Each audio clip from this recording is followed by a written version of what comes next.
Hello everyone, it is time for the Shallie event, and with this event we are actually getting our first free character in quite a while, so I will go over the banner units in this video as well as Nady, the new welfare unit. She is limited from this event, so that's pretty cool. First off, I guess I'll just go over a few things from the update, namely the new event missions, the Elemental Tower campaign, and the Trial by Fire. So this is something that didn't exist on the Japanese server, which is rewards for clearing tower. They never did that on JP. This is new to global, and these are extra rewards, which is pretty cool. So you get 500 gems for clearing tower, and then you get 20 tickets for Atelier Fest for the first 2 floors of Fire Tower, and 300 gems for the 3rd floor. I am not planning right now to make any guides for Elemental Tower. I think the content is fairly trivial if you have a competent max level party with okay gear. However, I will look into budget setups for the first 2 floors of Fire Tower and maybe floor 3. First 2 floors almost assuredly, maybe floor 3. By budget, I mean setups without Mari and without Ryza for all of you that don't have those key Fire 3 stars. If you have them, they should be pretty easy to clear, all 3 of these floors, but if you don't have them, they can be pretty tricky. No guarantees that I will figure something out, but if I do, I will make videos on them and share them with you all. So if you are missing those characters, look forward to that. If you have them, this should be pretty easy, especially if you're at level 70, so don't worry too much about it. And Tower's pretty fun, so yeah, good luck with that. Kind of interesting they decided to do this. Anyways, on to the event. So we have the 2 Shallie event. Both the Shallies, these are the gotcha units, the limited banner units, and we also got Nady, which is Lot's mom. They are not sisters, they are just friends. Nady is Lot's mother, the green-haired one on the left, and she is our event welfare unit that you get for doing the first chapter in the story, and you get all of her pieces from the event exchange. So you get her to 5-star off of these pieces as long as you get enough event medals. So make sure to log in every day and spend stamina to get event tickets and get medals to get all of Nady's pieces.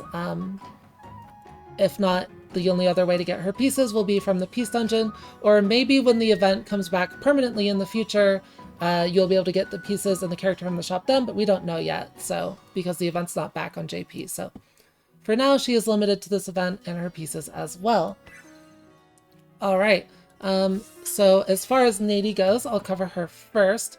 She is, of course, a base 1-star character, so she is going to be kind of weak because of that. She's also welfare, she's not from Gotcha, and she is a Strike supporter. So she is the first healer in Strike, which can be useful in Strike Tower. I don't think she's that useful otherwise. In fact, she kind of started, she's kind of weird. We were really excited for, the first new character in a while when she came out on JP, and then we saw her kit. Yeah, she is like basically one of the worst characters in the game. There's no sugarcoating that. She is really, really, really bad. But she is a Strike supporter. For those really late floors of Strike Tower, she can still be useful to use those like supporter items to buff your attackers and to give a little bit of healing that you otherwise wouldn't have access to outside of items. So that's kind of neat, I guess. If you're struggling in the high floors of Strike Tower, she has a place there just because of lack of other options. So her passive, she boosts her received HP recovery by 10%, which is terrible.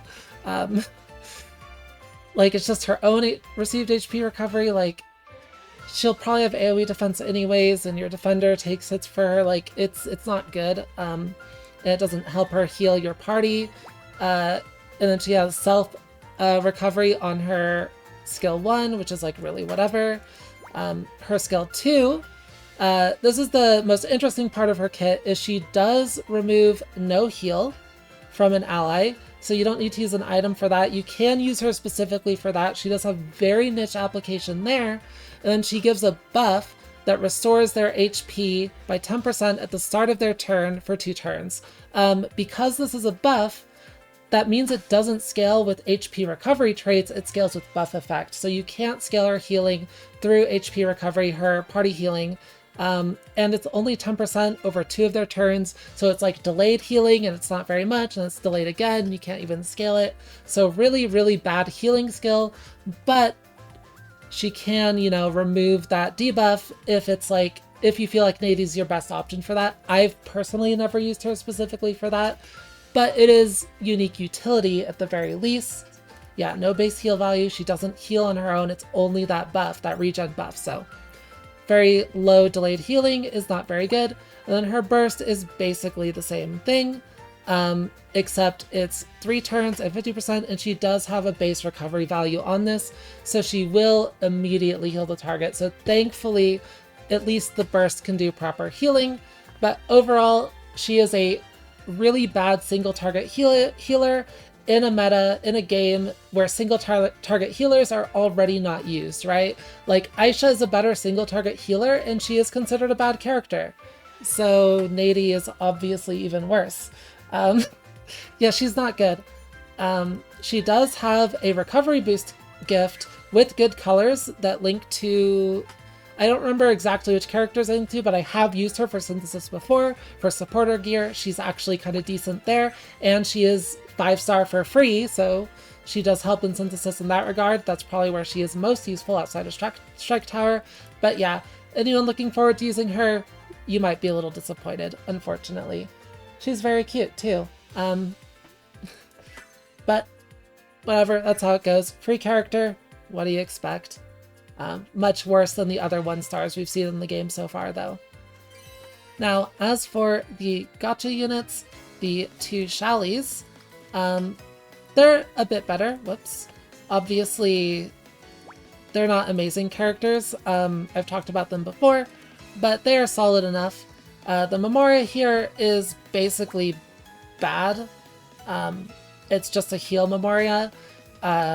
We have Ice Heal and Wind Heal in the base pool. This is Fire Heal.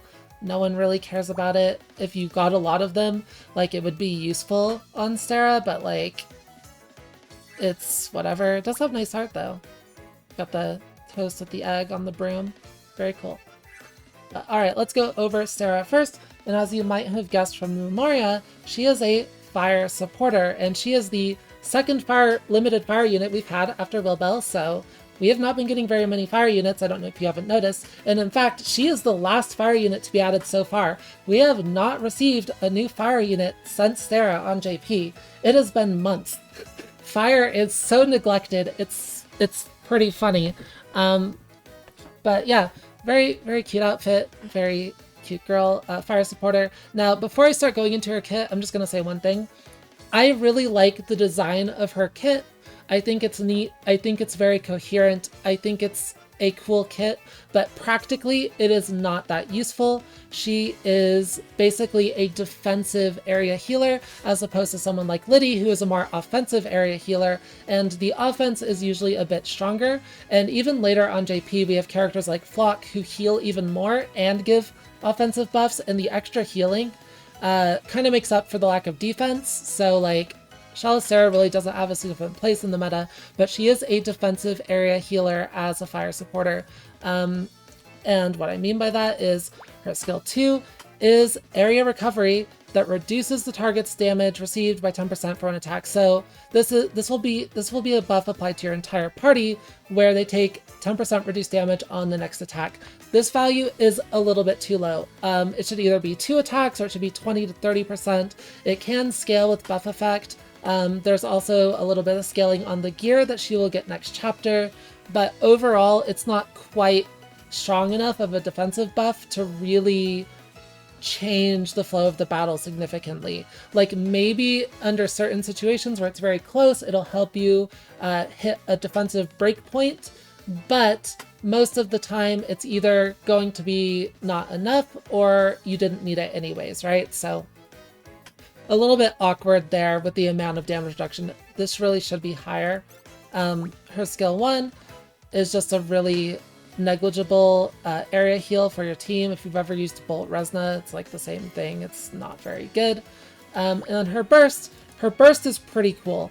It actually has solid amounts of damage reduction for all allies on it, and It also has two buffs, basically. It reduces all of the damage all of your allies take by 30%, and then it also gives them one for 50% for single target. So it'll basically make all of your allies immune to the next single target attack they take, or it's a much smaller amount of area damage reduction. So this is a generic one, which will apply to AoEs, and this one will apply to single targets. So her burst can basically make your defender immune to the next single target attack if there's not like an AoE in between. Unfortunately, the single target attack buff will be consumed by an area attack, right? This damage reduction. It will have no effect and be consumed by an AoE, so it's kind of like awkward. If it didn't get consumed by an AoE, this would actually be a really, really, really strong burst, in my opinion. It could make your team like super, super tanky against single target hits, but unfortunately, in any situation where AoE is involved, it just gets consumed immediately, and it's just not that great. Her passive is also generic damage reduction for your entire team. This can be really solid with defenders with very high amounts of innate damage reduction, like Patty, because it stacks additively with their own damage reduction. But it is still a very small value, so it's not going to be doing a ton of heavy lifting. Or like if you have a lot of area defense on your team, like going from 75% damage reduction through area defense traits to 80% through this means, you know, you're taking 20% less damage from this passive alone. But overall, it's kind of a whatever bonus in most situations, and you usually can't afford to put that much area defense on anyways. So I really like her kit. I think it's cool. I think the numbers just aren't quite there. And the game mechanics are a little bit off to like make it actually useful, unfortunately. So she is kind of a skip character, but she's still a better area healer than like Meru, right? So if you don't have Liddy, she's still going to be a stronger area healer than the 2-star Meru. And area healers are good. So she's not worth sparking. She's not really worth chasing, but she is still a solid unit from the perspective of area healers are good to have, right? So, but she still ends up being fairly mediocre because she is not offensive focused like someone like Liddy is, unfortunately. And, you know, next we'll go into Lot, Shalot, the other Shallie. She is appearing in the game for the first time here, and she is yet another strike breaker. I think that's the third one. We have Corneria and Pravda and now Lot, I believe. And yeah, she has kind of a weird gimmicky kit where she's kind of built as like a hybrid breaker attacker sort of deal. She's meant to like scale damage as well as break, which in reality doesn't really work that well, so she's not actually a very good character. Like you can see her passive, when she stuns something, she gets 15% physical attack. This stacks up to 30%, so twice from her passive. If you stun multiple targets at once, you do only get one stack of this. It has to be on separate turns, so you do need minimum 2 turns to ramp this up. So obviously this passive kind of sucks because you're not building your breakers as damage dealers. Like you can, but it's not worth it. You really need to have stun traits on them so that they can do stun damage and stun things. And then they're not doing any damage because they have no skill traits on them, right? So it's just kind of awkward in that way. Like it doesn't really work very well. And she just has lower damage values than an attacker would, right? Like 115% damage rate on her skill 2 means this isn't doing any damage. Ryza's skill 2 is, or sorry, it is AoE, but Izana's is 190. Like that's over 50% more damage just from the damage rate. Like at least it's AoE, she is an area breaker. And so like, that's cool, but like the damage thing isn't gonna work when she's already losing, you know, like how much of the damage? Like 40% of the damage just from the damage rate being too low. And this boosts damage by 40% while target is stunned doesn't quite make up for it. Generally, you want her to be the one doing the stunning, not someone else.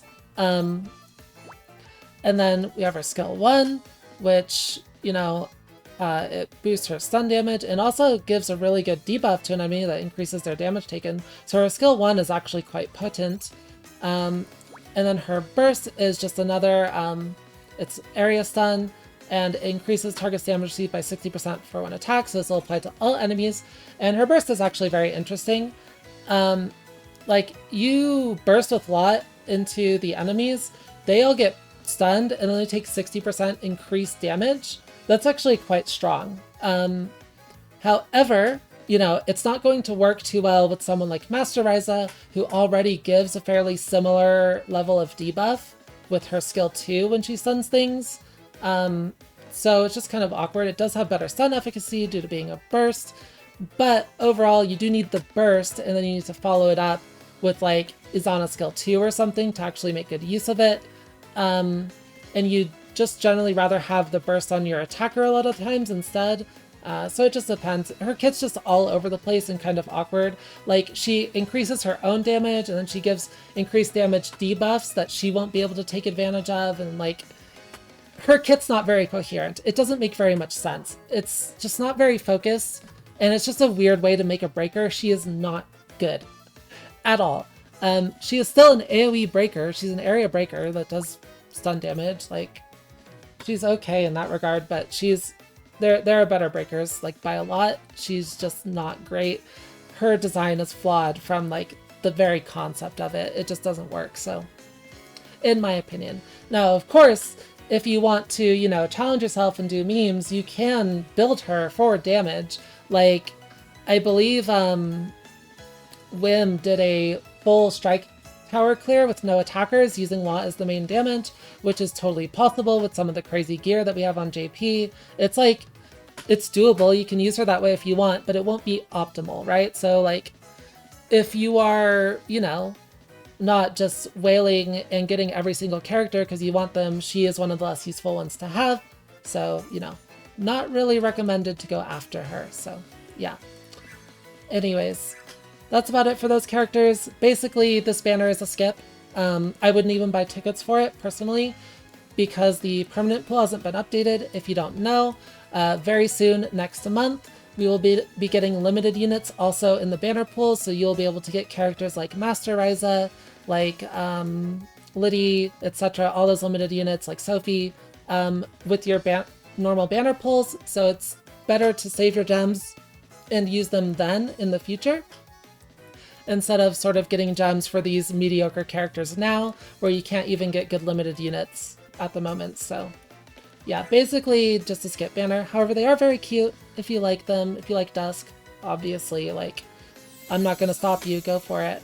And I may as well just do my daily pulls. I'm not doing the tickets, partially because it's not worth it, partially because I don't have gems on this account right now, but yeah, we'll just do daily pulls. Cool. And we have one for Roman banner as well, I believe.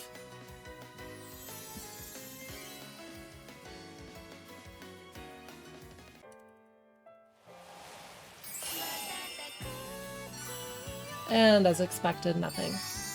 Makes sense.